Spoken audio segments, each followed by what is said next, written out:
Hello friends, welcome to in my online class. आज हम पढ़ेंगे class 10 chapter 3 metal and non metal और उसमें ऑकरेंस ऑफ मेटल्स यानी कि धातुओं का कैसे ऑकर्स करें। सबसे पहले मिनरल्स क्या है, तो देखिए मिनरल्स क्या है। द एलिमेंट्स और compounds which occurs naturally in earth crust are called minerals, यानी कि वे सभी सब्सटेंस जो अर्थ क्रस्ट से यानी कि जमीन के अंदर से निकाले जाते हैं, they are called minerals. Next देखिए इसमें ओर्स क्या है, अयस्क क्या है, तो which minerals contain a very high percentage of particular metals, यानी कि किसी जो मिनरल्स के अंदर पार्टिकुलर्स अगर मेटल्स अगर हाई परसेंटेज में है, and the metals can be profitable extract from it, और मेटल्स को इसको आसानी से निकाला जा सकता है। This minerals are called ores, इस प्रकार के मिनरल्स क्या कहलाते हैं, ओर्स कहलाते हैं, अयस्क कहलाते हैं। देखिए एक्सट्रैक्शन ऑफ मेटल्स, मेटल का जो ओर्स से कैसे इसका एक्सट्रैक्शन किया जाए, तो देखिए some metals are found in earth crust in the free state, कुछ मेटल्स अर्थ क्रस्ट पे फ्री स्टेट यानी मुक्त अवस्था में पाए जाते हैं। एग्जाम्पल के लिए देखिए जैसे गोल्ड है, ये बहुत लो रिएक्टिव है, गोल्ड है, सिल्वर है, प्लेटिनियम है, कॉपर है, are found in free state, ये फ्री स्टेट में पाए जाते हैं। Some metal are found in the form of their compounds, लेकिन कुछ मेटल्स ऐसे होते हैं जो उनके कंपाउंड्स के रूप में पाए जाते हैं। एनरिचमेंट ऑफ ओर्स, ओर्स का एनरिचमेंट देखिए, ores mind from the earth, यानी कि ओर्स कहाँ से निकाले जाते हैं, अर्थ से। Usually contaminated with large amount of impurities, इनके अंदर विभिन्न प्रकार की अशुद्धियां होती है, किनके अंदर, ओर्स के अंदर, अयस्क के अंदर। सच एज सोइल यानी कि मिट्टी भी होती है, सैंड यानी कि रेत के पार्टिकल्स भी होते हैं, कार्ड गैंग, इन अशुद्धियों क्या कहते हैं, गैंग कहते हैं। The process used for removing the gang, यानी कि गैंग इन अशुद्धियों को रिमूविंग करना पड़ता है। The ores are based on the difference between the physical and और chemical properties of the gangue and the ores, यानी कि जो गैंग और ओर्स की फिजिकल और केमिकल प्रॉपर्टीज के आधार पर इन अशुद्धियों को, इन इम्प्योरिटीज को अलग किया जाता है। Extracting metals low in the reactivity series, यानी कि जो लो रिएक्टिविटी सीरीज के अंदर जो आते हैं, जो लो रिएक्टिव जो एलिमेंट्स होते हैं जैसे सिल्वर है, गोल्ड है, तो इनको कैसे एक्सट्रैक्ट किया जाए इनके ओर्स से, इनके अयस्क से। तो metals low in the reactivity series are very unreactive, यानी कि ये बहुत ही कम रिएक्टिव होते हैं। कौन, जो रिएक्टिविटी सीरीज में सबसे नीचे आते हैं वो। The oxides of these metals can be reduced to metals by heating along, यानी कि इनको हीटिंग विधि द्वारा इनके निकाला जा सकता है। फॉर एग्जाम्पल देखिए सिनेबार, सिनेबार किसका अयस्क है, किसका ओर्स है, मर्क्यूरी का। तो HgS यानी कि ये सल्फाइड का अयस्क है। Is an ore of mercury, यानी कि सिनेबार किसका ओर है, किसका अयस्क है, मर्क्यूरी का। When it is heated in air, जब इसको एयर के साथ हीटेड किया जाता है तो it is first converted into mercuric oxide, यानी कि जब एयर के साथ इसको हीटेड करेंगे तो मर्क्यूरिक ऑक्साइड में कन्वर्ट हो जाता है। कौन, सिनेबार। देखिए मर्क्यूरिक ऑक्साइड देन रिड्यूस, अब मर्क्यूरिक ऑक्साइड को क्या कर देंगे, अब रिड्यूसिंग कर देंगे रिड्यूसिंग एजेंट की सहायता से। तो मर्क्यूरी ऑन द हीटिंग, तो क्या प्राप्त होती है हमें, मर्क्यूरी प्राप्त होती है।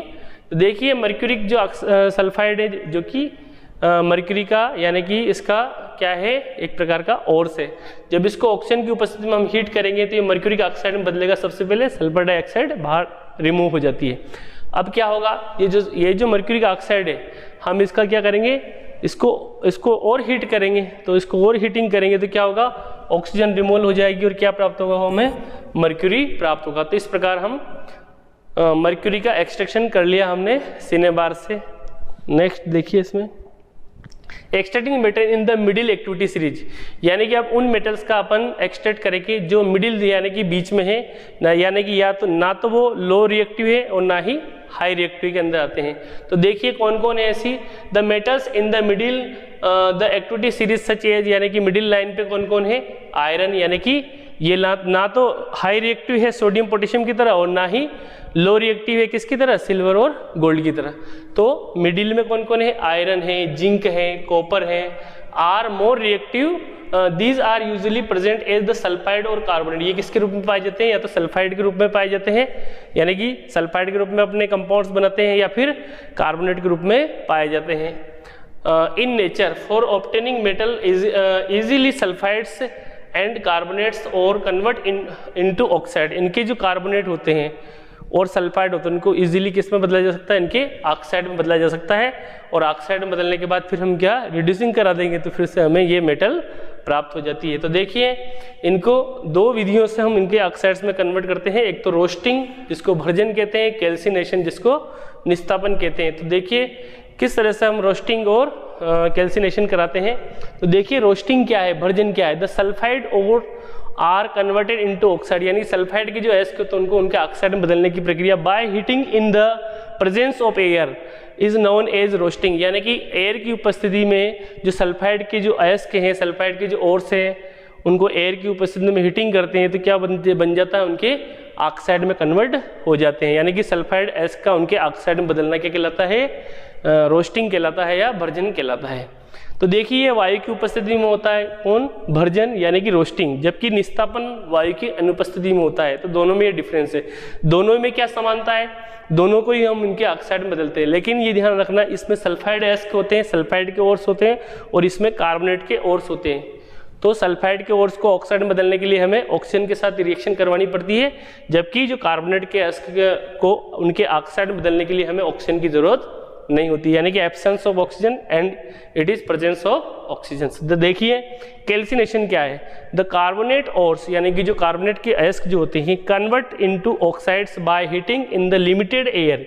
लिमिटेड एयर का मतलब एयर की अनुपस्थिति में या बहुत ही कम एयर को, इज नोन एज कैल्सिनेशन। यानी कि जो कार्बोनेट के जो ओर्स होते हैं उनको उनके ऑक्साइड में लिमिटेड एयर की उपस्थिति में उनके ऑक्साइड में कन्वर्ट करने की प्रोसेस क्या कहलाती है?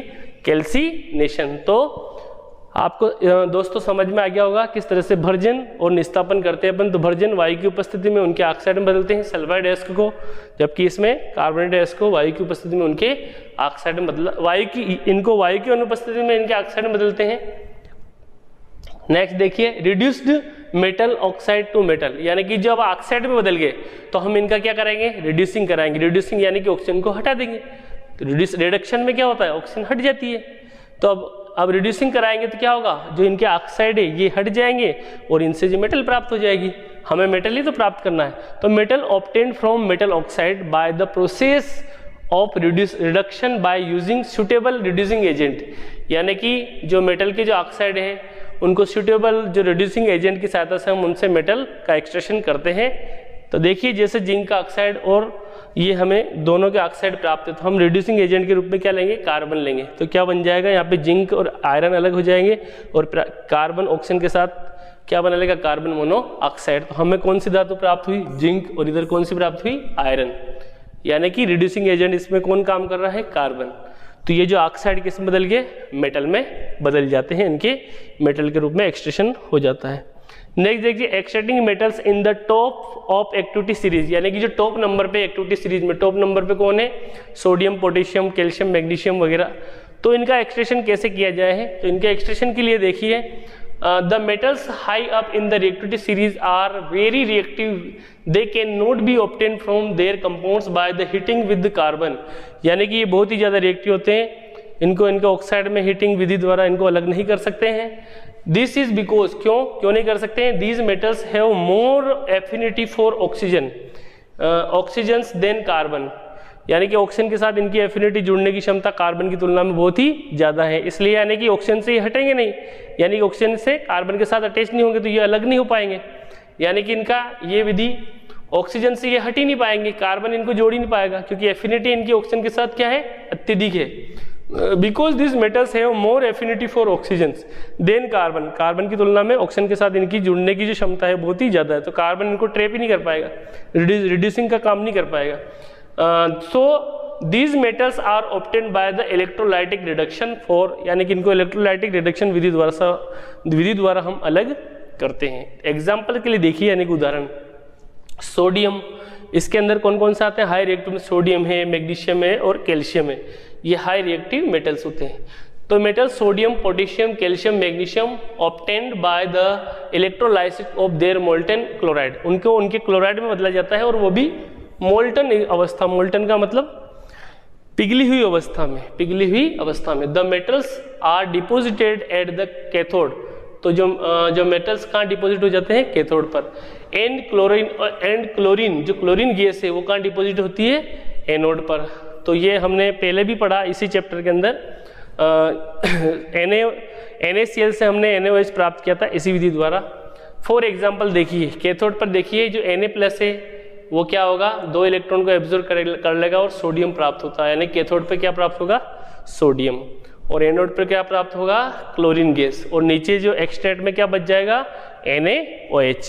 तो देखिए इलेक्ट्रोलाइसिस विधि, तो इलेक्ट्रोलाइसिस विधि द्वारा हम हाई रिएक्टिव मेटल्स जो होती है जैसे सोडियम है, पोटेशियम है, कैल्शियम, मैग्नीशियम, इनको इनके क्लोराइड में बदल के मोल्टन स्टेट में इलेक्ट्रोलाइटिक करवा के इनसे शुद्ध प्योर मेटल्स का एक्सट्रैक्शन करते हैं या प्योर मेटल्स को प्राप्त करते हैं। देखिए ये इलेक्ट्रोलाइसिस मेथड है, इसमें अपन क्या किया? जो NaCl है उसको क्या किया? वाटर के साथ डिजोल्व किया और 2 कार्बन की जो ये हमने क्या ली? 2 कार्बन के इलेक्ट्रोड लिए, इन इलेक्ट्रोड को इसके अंदर इमर्ज कर दिया और इसके अंदर करंट प्रवाहित कर रहे हैं बैटरी की सहायता से। तो देखिए क्या होता है इसमें, जो Na+ और Cl- जो आयन है, तो Na+ क्या करेंगे? 2 इलेक्ट्रॉन को प्राप्त करके सोडियम प्राप्त होते हैं। तो कैथोड पर कौन सी गैस प्राप्त होती है? कैथोड पर कौन सी मेटल प्राप्त होगी? सोडियम। जबकि एनोड पर कौन सी गैस प्राप्त होती है? क्लोरीन।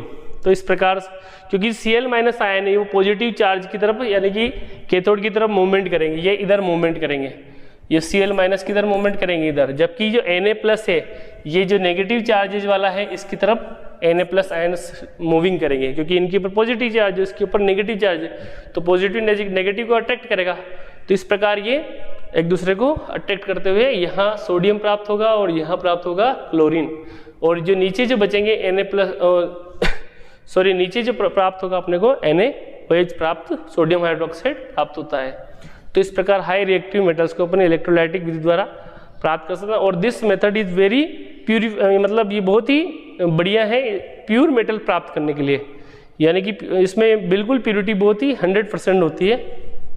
नेक्स्ट देखिए रिफाइनिंग ऑफ मेटल्स, यानी कि धातुओं का कैसे रिफाइनिंग की जाए, उनको कैसे शुद्ध किया जाए। तो देखिए the metals obtain by the various reduction process, यानी कि बहुत सारी रिडक्शन प्रोसेस से मेटल को प्राप्त करते हैं। दे कंटेन इम्प्यूरिटीज, इसके अंदर क्या होता है? विभिन्न प्रकार की इम्प्यूरिटीज होती है, अशुद्धियाँ होती है, विच मस्ट बी रिमूव्ड, जिनको रिमूव करना जरूरी है। टू ऑब्टेन प्योर मेटल्स, उनको प्योर मेटल्स प्राप्त करने के लिए उनको रिमूव करना जरूरी है। किनको? इम्प्यूरिटीज को। The most widely used methods for refining impure metal is electrolytic reduction, यानी इलेक्ट्रोलाइटिक रिडक्शन विधि से हम इन इम्प्यूरिटीज को रिमूव करते हैं, इन इम्प्यूरिटीज को हटाते हैं। इलेक्ट्रोलाइटिक रिफाइनिंग यानी कि विद्युत परिशोधन कैसे करते हैं। तो देखिए many metals such as copper, zinc, tin, nickel और Ag यानी कि silver, Au gold are refined by the electrolytic process, इन सबको रिफाइंड किस विधि से करते हैं? इलेक्ट्रोलाइटिक प्रोसेस द्वारा। In this process the impure metal is made, यानी कि इम्प्योर मेटल किसकी बनी होती है? एनोड की बनी होती है। ध्यान रखिए इम्प्योर मेटल का तो क्या बनाया जाता है? एनोड, यानी कि इलेक्ट्रोड जो होता है एनोड वो इम्प्योर मेटल का बनाया जाता है। जबकि एंड द थिन स्ट्रिप जो प्योर मेटल्स की बनाई जाती है, यानी कि cathode made of the cathode, यानी कैथोड किसका बनाया जाता है? प्योर मेटल का, और एनोड किसका बनाया जाता है? इम्प्योर मेटल का। देखिए ए solution of metal salt is used N electrolytic on passing the current through the electrolyte, यानी कि जो साल्ट के सॉल्यूशन में हम क्या करते हैं? करंट को थ्रो कराते हैं, करंट को पास कराते हैं। The pure metals from the anode, जो प्योर मेटल्स होती है एनोड के अंदर डिजोल्व, यानी कि वो डिजोल्व होने लग जाती है प्योर मेटल्स। देखिए जो प्योर डिजोल्व होने लग जाती है into the electrolyte and deposited at the cathode, और कहाँ जमा हो जाती है? कैथोड पर जमा हो जाती है। The insoluble impurities settle down, और जो इनसोल्यूबल जो है यानी कि ये एनोडिक जो है ये इम्प्योर मेटल का होता है, तो ये इम्प्यूरिटीज जो है डिजोल्व हो जाती है। ये इसके अंदर हमने कॉपर सल्फेट का सॉल्यूशन लिया है, तो कॉपर सल्फेट किस पे टूटेगा? कॉपर सल्फेट टूटेगा Cu+2 एंड SO4-2 में। तो ये जो इम्प्यूरिटीज है इसकी ये डिजोल्व होकर कहाँ आने लग जाएगी? सॉल्यूशन में। तो देखिए जो एनोड के नीचे क्या होता है, जो इम्प्योरिटीज जमा होने लग जाती है। ये जब एनोड के नीचे बहुत सारी इम्प्योरिटीज जमा हो जाती है तो that is called anode mud. तो इम्प्योरिटीज क्या है, जो डिपॉजिट हुई एनोड के बॉटम पर, that is called anode mud. तो देखिए the insoluble impurities settle down at the bottom, it is known as anode mud. यानी कि जो बॉटम पे जो इम्प्योरिटीज डिपॉजिट हुई that is called anode mud. यहाँ क्या हो रहा है एनोड पर ऑक्सीडेशन होता है, Cu का Cu+2 में और 2 इलेक्ट्रॉन रिमूवल होते हैं, जबकि कैथोड पे क्या हो रहा है, जो Cu+2 है वो 2 इलेक्ट्रॉन को अपने साथ अटैच करके क्या बना रहा है, कॉपर। तो देखिए ये जो प्योर मेटल्स हैं, प्योर मेटल्स का हम क्या बनाते हैं, कैथोड, और इम्प्योर मेटल का क्या बनाते हैं, हम एनोड बनाते हैं। तो एनोड जो डिजोल्व होते हुए तो क्या होगा इसमें, तो ये जो एनोड की जो छड़ है ये तो पतली होती जाएगी, और जो कैथोड की जो छड़ है इसके ऊपर क्या जमा होता जाएगा, कॉपर जमा होता जाएगा, और ये मोटी होती जाएगी। तो यहाँ क्या प्राप्त हो रहा है हमें, प्योर मेटल कौन सा, कॉपर। तो देखिए ये हमें कैथोड पे क्या प्राप्त हो रहा है, कॉपर, जो कि एक प्रकार का प्योर मेटल्स है। तो एक्सट्रैक्शन करते हैं अपन इलेक्ट्रोलाइटिक मेथड द्वारा। नेक्स्ट देखिए संक्षारण यानी कि कोरोजन क्या है। तो कोरोजन चैप्टर 1 में भी हमने पढ़ा, लेकिन फिर भी इसमें है। तो देखिए when a metal is attacked by the substance around it such as moisture, यानी कि कोई भी मेटल्स अपने चारों ओर किससे अटैक हो जाती है, मॉइस्चर यानी कि नमी के साथ, एसिड्स के साथ, और एयर यानी कि हवा के साथ, हवा के अंदर क्या है, ऑक्सीजन के साथ। It is said to corrode, इसको क्या बोलेंगे अपन, corrode, and this process is called corrosion, और इस प्रकार की प्रोसेस क्या कहलाती, कोरोजन, जिसको हम बोलते हैं संक्षारण। एग्जाम्पल्स क्या है, black coating deposit on silver, यानी कि चांदी के ऊपर काले रंग की परत जमा हो जाना। अगला है green coating deposit on copper, यानी कि तांबे के ऊपर ग्रीन हरे रंग की तरह जमा हो जाना। और नेक्स्ट है रस्टिंग ऑफ आयरन। तो रस्टिंग ऑफ आयरन से आप सब इंट्रोड्यूस है, सरी लोहे के ऊपर जंग लग जाती है। नेक्स्ट देखिए प्रिवेंटिंग ऑफ कोरोजन, कोरोजन से कैसे प्रिवेंशन किया जाए, उससे कैसे बचाव किया जाए। तो इसकी विभिन्न विधियां हैं। Corrosion can be prevented by the painting, यानी कि हम धातु के ऊपर क्या करें, पेंट कर दें, कलर कर दें। ऑयलिंग यानी कि ग्रीस, तेल लगा दें। ग्रीसिंग यानी कि ग्रीस कर दें। गैल्वेनाइजिंग में क्या होता है, दूसरी धातु की परत चढ़ा दें, यानी कि मोर रिएक्टिव मेटल्स की उसके ऊपर लेयर्स डिपॉजिट कर दी जाए। और इलेक्ट्रोप्लेटिंग यानी कि कोई प्लेट चढ़ा दिया जाए दूसरी धातु की। क्रोम यानी क्रोमियम की प्लेटिंग कर दी जाए, जैसे कि लोहे के नल देखे होंगे आपने, टेप या rim of the cycles, bicycles वगैरह या मोटरसाइकिल्स की, उसके ऊपर मेटल्स या जो आयरन होता है उसके ऊपर क्रोमियम की लेयर चढ़ा दी जाती है, जिससे वो अंदर का जो आयरन है उसके ऊपर आयरन रस्ट से उसका प्रिवेंशन हो जाता है। मेकिंग एलॉयज यानी कि मिश्र धातु बना के। तो महरौली का लोह स्तंभ आपने देखा होगा दिल्ली के, उसके ऊपर आज तक भी जंग नहीं लगी। क्यों नहीं लगी, क्योंकि वो एलॉयज का बना हुआ है, यानी कि उसके अंदर क्या है, मिश्र धातु है, यानी कि दूसरी धातु के, यानी कि आयरन के साथ अन्य धातु का भी उसके अंदर मिक्स है, यानी कि वो क्या है, एलॉयज। तो एलॉयज क्या है, तो देखिए सबसे पहले गैल्वेनाइजेशन। तो गैल्वेनाइजेशन भी देख लेते हैं अपन। गैल्वेनाइजेशन एक प्रकार की मेथड है, method of the protecting steel and iron from rusting. Steel और आयरन को उनको प्रोटेक्शन करना है रस्टिंग से, by the coating them with A thin layer of zinc metal, यानी कि इनके ऊपर क्या करते हैं अपन, आयरन के ऊपर thin layer of zinc metal, यानी कि जैसे कि ये जो आयरन का है इसके ऊपर अपन क्या चढ़ा देते हैं, यहाँ पे जिंक की मेटल चढ़ा देते हैं। तो जिंक क्या है, जिंक क्या है, मोर रिएक्टिव है किससे, आयरन से। तो पहले कौन खराब होगा, जिंक खराब होगा, किसका बचाव होगा, आयरन का। तो अंदर का जो आयरन है वो क्या रह जाएगा, प्रोटेक्ट रह जाएगा, सुरक्षित रह जाएगा। Zinc metals. अब देखिए एलॉयज यानी कि मिश्र धातु क्या, अ होमोजेनियस मिक्सचर ऑफ 2 और मोर देन 2 मेटल्स, यानी कि 2 या 2 से अधिक जो मेटल्स हैं उनका अगर एक जैसा मिश्रण है तो वो क्या कहलाएगा, एलॉयज। तो एलॉयज में क्या होते हैं, 2 या 2 से अधिक मेटल्स का आपस में मिक्सचर होता है, तो वो बन जाता है एलॉयज। जैसे एलॉयज के बहुत सारे एग्जांपल्स हैं। स्टेनलेस स्टील के बारे में आप सब परिचित हैं, उसके ऊपर जंग नहीं लगती है, लेकिन उसमें आयरन होता है, निकल होता है, क्रोमियम होता है, तो ये क्या है, एलॉयज। ब्रास यानी कि पीतल, आप सब इससे इंट्रोड्यूस हैं। कॉपर प्लस जिंक को 70+30 के रेशो में तो क्या प्राप्त होता है, ब्रास प्राप्त हो जाता है, यानी कि पीतल प्राप्त हो जाता है। अगला है ब्रोंज, कांसा। तो देखिए कॉपर में टीन मिला दिया जाता है, स्टेनलेस यानी कि टीन, तो क्या बन जाता है, कांसा।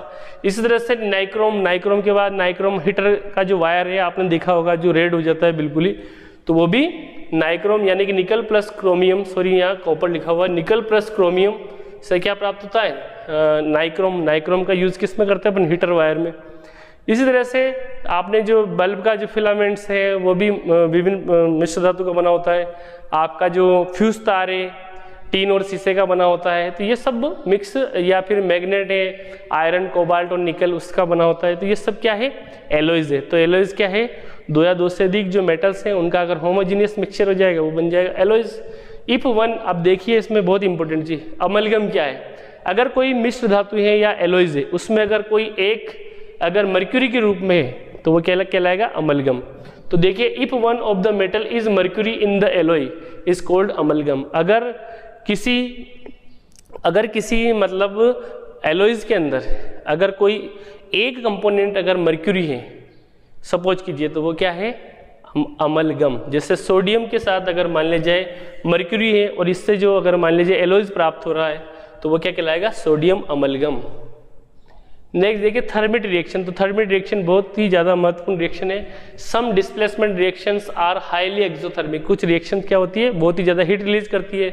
The amount of heat evolved is the large that the metals are produced in the molten state. जो हीट इतनी मात्रा में रिलीज होती है कि उस हीट के कारण जो अपने को जो मेटल्स प्राप्त हो रही है वो किस अवस्था में प्राप्त हो जाती है, मोल्टन यानी कि पिघली हुई अवस्था में प्राप्त हो जाती है। This reaction is known as thermite reaction. इस रिएक्शन को क्या बोलते हैं अपन, थर्मिट रिएक्शन कहते हैं। और it is used to join railway tracks, यानी कि जो रेलवे के जो ट्रैक्स होते हैं, क्रैकेट्स जो यानी कि जो क्रैक आ जाते हैं उनके अंदर बीच में दरारें पड़ जाती है मशीन के पार्ट्स में, उनको ज्वाइंट करने के लिए हम इस रिएक्शंस का यूज करते हैं। तो देखिए कैसे करते हैं, जो आयरन का जो ऑक्साइड होता है, आयरन ऑक्साइड में किसको मिक्स किया जाता है, एल्यूमिनियम को। जब आयरन ऑक्साइड में एल्यूमिनियम को मिक्स किया जाएगा तो क्या होगा, बहुत अधिक मात्रा में हीट रिलीज होगी और आयरन प्राप्त होता है। और आयरन किस अवस्था में प्राप्त होता है, लिक्विड अवस्था में। तो उस दरार के बीच में क्या होगा, ये जो दरार है इसके बीच में पिघला हुआ आयरन चला जाएगा। जब आयरन पिघला हुआ जाएगा तो दोनों में क्या होगा, जॉइंट हो जाएगा, यानी कि दोनों रेलवे ट्रैक आपस में जुड़ जाती है। और साथ ही साथ हमें प्राप्त होता है एल्यूमिनियम ऑक्साइड और बहुत अधिक मात्रा में हीट रिलीज होती है। इस हीट के ही कारण जो आयरन है, ये आयरन क्या हो जाता है, मोल्टन स्टेट में प्राप्त हो जाता है। और इस पिघले हुए आयरन को जब हम क्रैक वाले स्थान पर डालते हैं तो क्या होता है, दोनों स्थान आपस में जॉइंट हो जाते हैं। तो इस तरह से रेलवे ट्रैक्स को इस विधि द्वारा या मशीन के पार्ट को इस मेथड द्वारा थर्मिट रिएक्शन की सहायता से इसका उपयोग करके जॉइंट किया जाता है। तो स्टूडेंट्स, आई होप आपको कैसे लगी क्लास, प्लीज़ कृपया करके कमेंट्स करके बताएं और ज़्यादा से ज़्यादा इसका लाभ लें, ताकि मैं आगे आपके लिए अच्छे से अच्छे वीडियो बना के आपके सामने प्रेजेंट कर सकूं। Thank you for watching.